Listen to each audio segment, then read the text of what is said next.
Hello. तो देखो हमें क्या प्रूफ करना है ना यहाँ पे। हमें इस्टेब्लिश करना है formula mu two by V minus mu one by U equal to mu two minus mu one by R. यहाँ पे हम लोग क्या कर रहे हैं कि जो अपना म्यू टू है दिस इज म्यू टू को हम ज़्यादा ले रहे हैं, म्यू वन को कम लेके उसके अकॉर्डिंग प्रूफ करने जा रहे हैं। ठीक है, तो चलिए तो स्टार्ट करते हैं। मान लेते हैं ऑब्जेक्ट जो रखा हुआ है म्यू म्यू वन मीडियम में रखा हुआ है। मान लेते हैं ऑब्जेक्ट जो है म्यू वन मीडियम में रखा हुआ है। ये है अपना ऑब्जेक्ट। ऑब्जेक्ट यहाँ से क्या करते हैं कि लाइट को इस सरफेस पे टकराते हैं, इसे बोलेंगे इंसिडेंट लाइट रेज।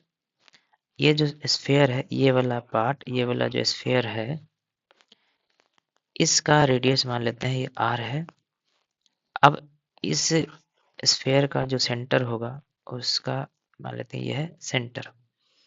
अब हम क्या करने जा रहे हैं कि लाइट, क्योंकि म्यू टू ज़्यादा है म्यू वन कम है, तो ये जब जाएगा दूसरे मीडियम में तो हम क्या करते हैं, पहले तो नॉर्मल बना लेते हैं। यहाँ पे नॉर्मल बना लिए तो नॉर्मल के साथ जो एंगल बनाएगा, ये कौन सा लाइट रे है, ये इंसिडेंट लाइट रे है। तो नॉर्मल के साथ ये जो एंगल बनाएगा उसको इंसिडेंट एंगल बोल रहे हैं। अब क्योंकि ये डेंसर मीडियम में जा रहा है, तो डेंसर मीडियम में जाएगा तो लाइट नॉर्मल की तरफ घूम जाएगा। तो लाइट घूम गया नॉर्मल की तरफ। This is incident ray and this is refracted रे। यहाँ पे आके ये मीट किया है प्रिंसिपल एक्सिस पे। एक लाइट रे को क्या करते हैं, ऑब्जेक्ट से निकालते हैं और सीधा ले जाते हैं। नॉर्मली टकराता है तो ये नॉर्मली सीधा ही निकल जाएगा आगे। और ये दूसरा रिफ्रैक्टेड लाइट रे है, तो एक ये है रिफ्रैक्टेड लाइट रे and this is second refracted light रे। This is second refracted light रे। ओके, तो इन दोनों के मिलने से जो पॉइंट बना है उस पॉइंट पे बना होगा इमेज, ये है object and this is centre. Okay, centre हो गया, ये ऑब्जेक्ट हो गया हमारे पास। अब इसमें कुछ एंगल्स हम लोग एज्यूम करते हैं, देखो ध्यान से। इस एंगल को चलो मान लेते हैं ये अल्फा है, इस एंगल को मान लेते हैं बीटा है, इस एंगल को मान लेते हैं गामा है, एंड देन ये एंगल ऑफ इंसिडेंस है, तो ये तो हो जाएगा एंगल ऑफ रिफ्रैक्शन। ठीक है कि नहीं? अब क्या करते हैं ना, हमें एक रिलेशन पता है कि यहाँ स्नेल्स लॉ लगा सकते हैं। इन दोनों इस सरफेस पे इस पॉइंट पे हम लोग स्नेल्स लॉ लगा सकते हैं। स्नेल्स लॉ मीन्स इस पॉइंट पे स्नेल्स लॉ लगा सकते हैं। स्नेल्स लॉ कैसे लगाते हैं? स्नेल्स लॉ याद होगा अगर, तो हम लोग लिखते थे कि mu one sine I equal to mu two sine R. और हम लोग जितने भी ऑप्टिक्स में पढ़ते हैं वो स्मॉल एंगल के लिए पढ़ते हैं। आई, आर, यहाँ पे अल्फा, बीटा, गामा, जो भी एंगल माने हैं सब के सब कैसा एंगल है, ये स्मॉल एंगल होता है। और स्मॉल एंगल के लिए हम लोग क्या कर सकते हैं, म्यू वन साइन आई को सीधा सीधा आई लिख लेंगे and mu two sine R को सीधा सीधा आर लिख लेंगे। ठीक है, एक हमारे पास एक रिलेशन बन के आ गया है। अब हमें क्या करना है ना, आई और आर को अल्फा बीटा गामा के टर्म्स में लिखना है। हमें पहले तो alpha beta gamma I R इन पांचों वेरिएबल में रिलेशन हमें पहले देख लेना है। कैसा रिलेशन होगा, देखो इस ट्रायंगल की अगर बात करें, इस ट्रायंगल में देखो, इस ट्रायंगल में जो ट्रायंगल दिख रहा है, इस ट्रायंगल के अंदर बीटा जो है वो कैसा एंगल है, बीटा जो है वो एक्सटीरियर एंगल है। ये एंगल जो है वो एक्सटीरियर एंगल है आर और गामा के लिए। तो यहाँ पे हम लोग क्या करते हैं ना, हम लोग एंगल जो है, देखो तो हम लोग यहाँ एक रिलेशन लिख लेते हैं। यहाँ पे लिख देते हैं हम कि beta equal to R plus gamma, एक रिलेशन आ गया। तो यहाँ से आर जो आ जाएगा, आर आ जाएगा बीटा माइनस गामा। ठीक है, ये अपना एक रिलेशन आ गया, एंगल्स के बीच एक रिलेशन आ गया। फिर दूसरा रिलेशन हम देख सकते हैं कि एक ट्रायंगल यहाँ पे है, कौन सा ट्रायंगल, इस ट्रायंगल के अंदर अगर हम लोग देखें, ये जो ट्रायंगल है इस ट्रायंगल के अंदर आई जो है ये आई एक्सटीरियर एंगल है और अल्फा और बीटा अपोजिट इंटीरियर एंगल है। तो हमें पता है sum of opposite interior angles equal to exterior angle. तो आई इक्वल टू क्या लिख सकते हैं, यहाँ पे एक रिलेशन लिख लेते हैं, आई इक्वल टू हो जाएगा अल्फा प्लस बीटा। एक दूसरा रिलेशन आ गया हमारे पास, ठीक है। तो अपने पास रिलेशन बहुत सारा आ गया है, दो दो रिलेशन आ गया है। तो हम क्या करते हैं, इन दोनों रिलेशन से यहाँ से आर उठा के यहाँ पुट कर देते हैं, यहाँ से आई उठा के यहाँ पुट कर देते हैं, ठीक है कि नहीं। चलिए उठा के पुट करते हैं। म्यू वन आई की जगह alpha plus beta equal to mu two R की जगह पे बीटा माइनस गामा रख देते हैं। तो यहाँ पे आ गया म्यू वन अल्फा मल्टीप्लाई कर लेते हैं, mu one beta equal to mu two beta minus mu two gamma. अब क्या करते हैं इसको इधर ले आते हैं, मतलब लेफ्ट साइड में, इसको राइट साइड में भेज देते हैं, ठीक है। तो हम क्या करते हैं कि mu one alpha and plus gamma ले आते हैं, mu two gamma equal to mu two beta plus mu one beta, ठीक है। सॉरी माइनस होगा, गड़बड़ हो गया है।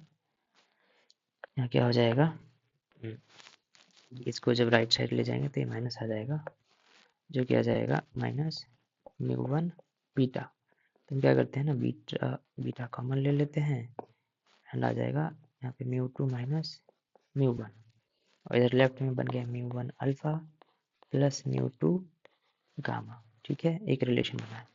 और क्योंकि स्मॉल एंगल्स के लिए हम लोग ये भी लिख सकते हैं कि अगर एंगल स्मॉल होता है तो इसे हम साइन अल्फा भी लिख सकते हैं और इसे टैन अल्फा भी लिख सकते हैं। सिमिलरली अगर गामा स्मॉल है तो इसके लिए हम साइन गामा भी लिख सकते हैं, टैन गामा भी लिख सकते हैं। हम क्या करते हैं टैन लिख लेते हैं, उसका यूज क्या होगा अभी आगे देखते हैं। तो टैन अगर लिख लें हम लोग, यानी कि म्यू वन अल्फा की जगह टैन अल्फा लिख लेते हैं प्लस म्यू टू गामा की जगह टैन गामा लिख लेते हैं, ठीक है। This is equal to mu two minus mu one पहले लिख लेते हैं एंड बीटा की जगह टैन बीटा लिख लेते हैं। अब ट्रायंगल यहाँ देखो, एक यहाँ पे आ जाते हैं, यहाँ पे एक परपेंडिकुलर डालते हैं, और क्योंकि ये जो है ना ये डिस्टेंस ऑलमोस्ट नेग्लिजिबल होता है, ये डिस्टेंस नहीं के बराबर है। तो हम क्या करते हैं, यहाँ जो इस पॉइंट को बोल देते हैं एम, इस पॉइंट को बोल देते हैं एन, और ये जो पॉइंट है इसको बोल देते हैं पी, मान लेते हैं पोल बोल देते हैं इसको। तो ये पी और एन जो है ना एकदम ही पास पास है, यानी कि पी एन एन इनके बीच का दूरी लगभग ऑलमोस्ट ये जीरो ही डिस्टेंस है, ठीक है। तो हम क्या कर सकते हैं कि टैन अल्फा, यहाँ से देखो टैन अल्फा की जगह क्या लिखेंगे, टैन अल्फा अगर लिखते हैं तो हो जाएगा M N by M N by O P लिखेंगे, है ना, सॉरी एम एन बाय क्या लिखेंगे, इस ट्रायंगल के अंदर M N by O N लिखेंगे।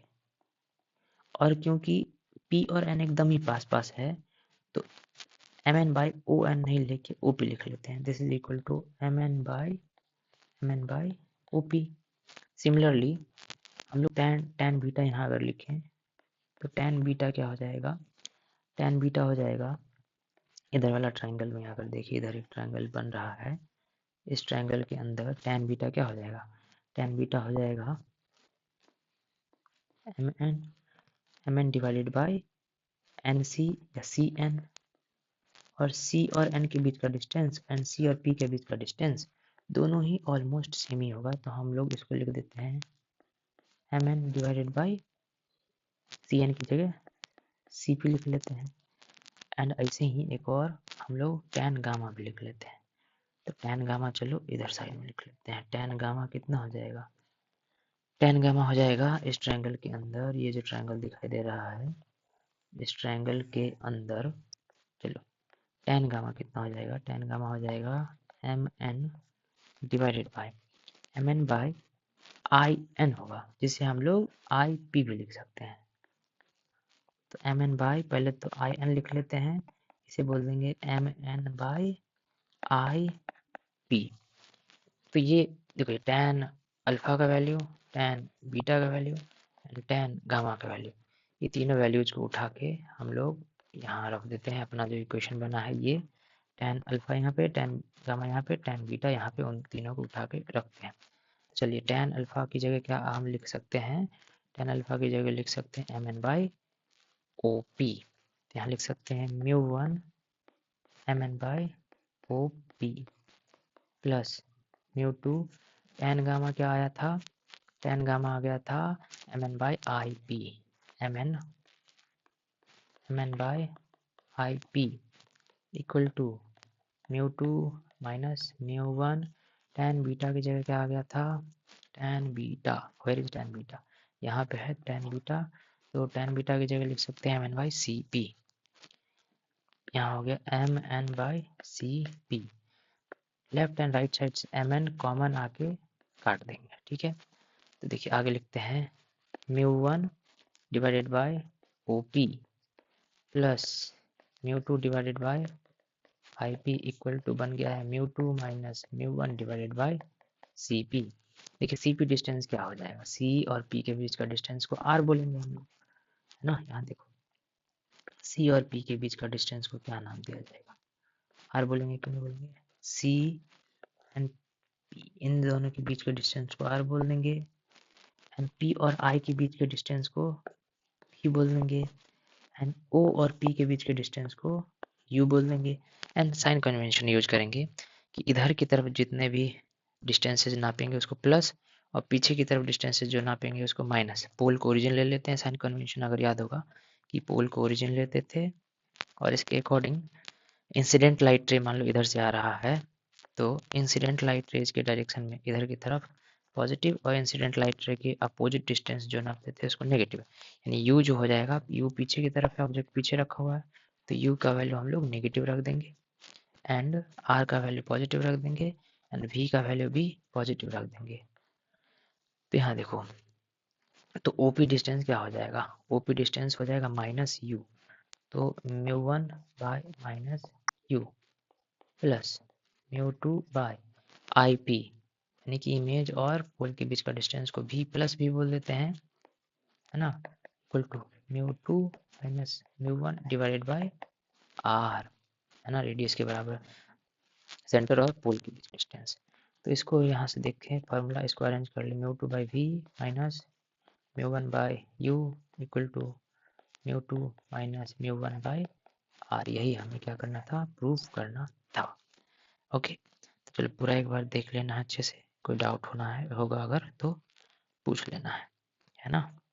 चलिए।